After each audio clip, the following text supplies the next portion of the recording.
ಒಬ್ಬ ಯುವತಿಯ ಕನಸು ತಾನು ಚೆನ್ನಾಗಿ ಓದಿ ದೊಡ್ಡ ಸ್ಥಾನದಲ್ಲಿ ಇರಬೇಕು ಎಂಬುದು. ಆದರೆ ಆಕೆಯ ಮನೆಯು ಬಡತನದಲ್ಲಿ ಮುಳುಗಿತ್ತು. ಆಕೆ ಪುಸ್ತಕಗಳನ್ನು ನೋಡುತ್ತಾ ಅತ್ತಳು.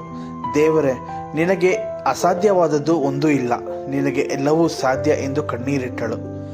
ಪರೀಕ್ಷೆಯಲ್ಲಿ ಅತಿ ಉತ್ತಮವಾಗಿ ಬರೆದರೂ ಮುಂದಿನ ವಿದ್ಯಾಭ್ಯಾಸದ ಶುಲ್ಕಕ್ಕಾಗಿ ಹಣ ಇರಲಿಲ್ಲ. ಆದರೆ ಒಂದು ರಾತ್ರಿ ಆಕೆ ಪ್ರಾರ್ಥನೆ ಮಾಡಿದಳು, ಕರ್ತನೇ, ನೀನು ನನಗಾಗಿ ಬಾಗಿಲು ತೆರೆ ಎಂದು.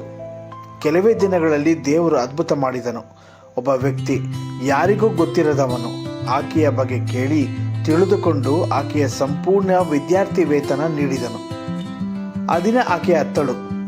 ತನ್ನ ಕನಸು ನೆರವೇರಿದ್ದಕ್ಕೆ ದೇವರಿಗೆ ಸಾಕ್ಷಿಯಾಗಿ ಇರುವೆನು ಎಂದುಕೊಂಡಳು.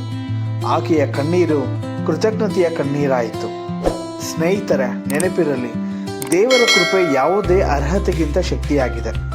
ನೀನು ಎಲ್ಲವನ್ನು ಕಳೆದುಕೊಂಡಿದ್ದರೂ ದೇವರು ನಿನ್ನ ಕನಸನ್ನು ತನ್ನ ಯೋಜನೆಯ ಮೂಲಕ ಪೂರ್ಣಗೊಳಿಸುತ್ತಾನೆ.